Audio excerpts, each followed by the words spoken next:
Hello, my name is Steve White, a treasurer of the diocese, and it is my pleasure to speak to you again about our budget and how your generosity will allow all of us to search for a world of justice and equity, a world of peace and harmony, a world where we can rediscover our faith.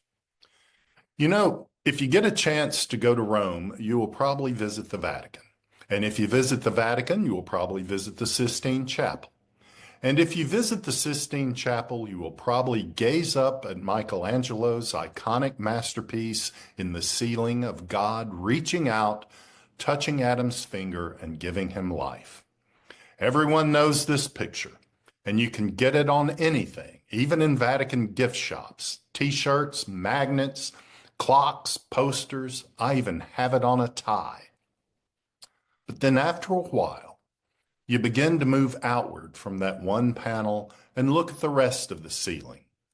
And soon, given time, you discover that around the edges of the fresco, Michelangelo has painted representations of the Old Testament prophets, Daniel, Isaiah, Ezekiel, even Jonah, each with looks of determination, righteousness, men on a mission. Around the edge you go, Zechariah, Joel, and then you see him, Jeremiah, completely different from the rest. He's sitting there, his legs splayed apart, with an arm resting on one knee, and his head in his hand, his face obscured. A man looking much older than he probably is, a man who looks like he's been through a lot. And he has. After receiving his prophetic call, Jeremiah was beaten by his own family, imprisoned by the king of Judah, harangued, put in the stocks, set upon by the priests of Judah, opposed by other prophets, and thrown into a deep cistern and left to die. It took an invasion from the Babylonians to free him, and even then his reward was to be left behind to bear witness to the fall of his beloved Jerusalem. On that panel, we see a man at the end of his rope. Y'all, we've all been there. We are there now. At least sometimes it feels like it, right? When we wake up each morning wondering, what have they done now? When we have to actually set time aside to isolate, to take time to purposefully not know what's going on, to shift from looking forward to recreation to running away from daily disaster. Well, we know, Jeremiah, we see you and we know you. Times right now are not easy, and the light at the end of the tunnel seems really, really dim. In fact, sometimes it seems like it's all just tunnel. But I can't help thinking about Jeremiah and his life in full. He endured, he suffered, and he endured. But in the end, he still held out hope. In the end, he heard God's still small voice say, "When you search for me, you will find me, if you seek me with all your heart." Being a prophet never seems easy, but when God touches your lips, when God touches your heart, it is no small thing. God's Spirit enters your life, and you have no choice but to believe. You have no choice but to search for God. That is our calling today, now more than ever, to search for God and to find God in our midst, in our lives, to find God in the oppressed, the afraid, those simply wanting to live, and those reaching out to make this nation and this world better for everyone.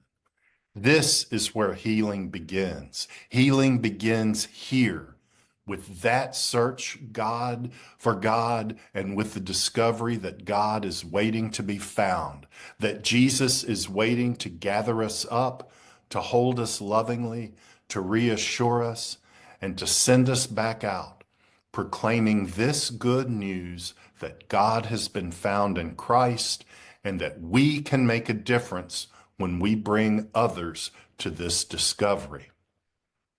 And friends, this diocese is ready to do just this very thing. Today, we are poised to bring change to this part of Christ's church here in central New York, and for that we give thanks. So I am pleased to present this year's budget, a sort of numerical financial representation of our journey to search after God. The approved statement for mission and ministry reflects the board's priorities and our shared diocesan ministry as we enter this season of intentional, faithful seeking of God, of community, of purpose together. The budget itself is like other budgets in the last few years, and for that we have been fortunate. We have not had to struggle over much to make ends meet, and like other years, the budget we present is balanced.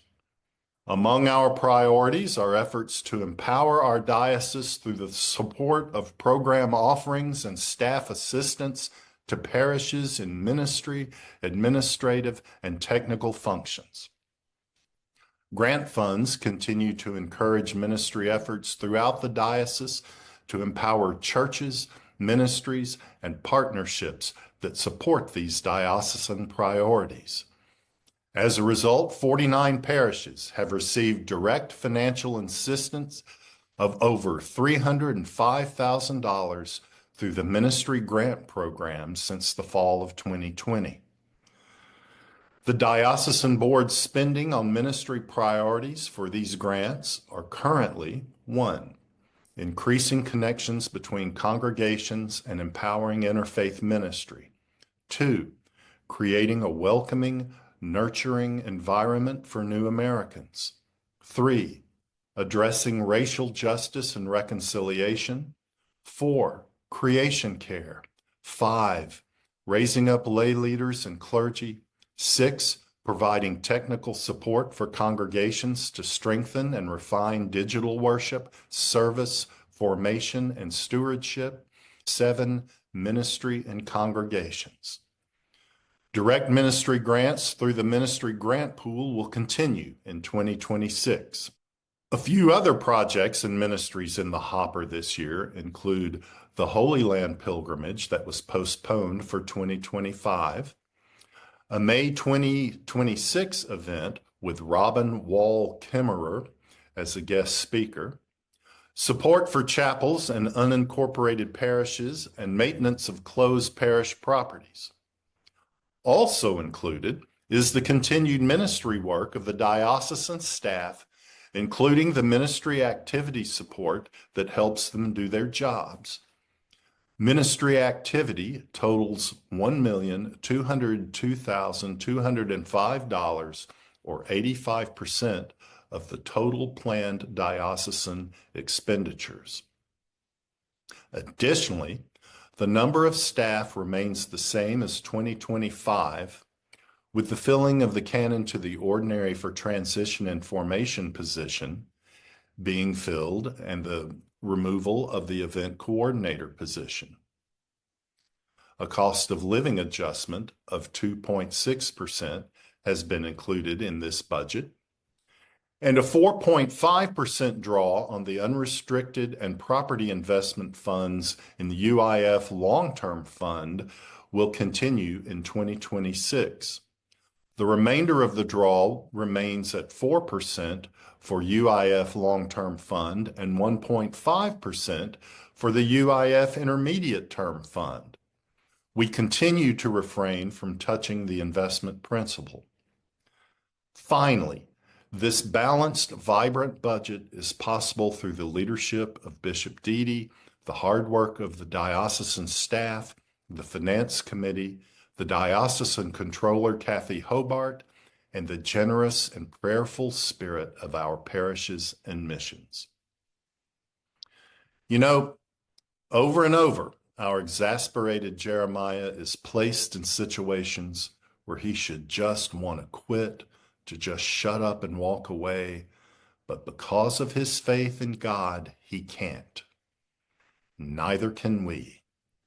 We are blessed with this calling, not burdened, blessed. We have work to do, hard work, but together we will see it through. I have faith in that. Thank you. I now move that the budget be accepted.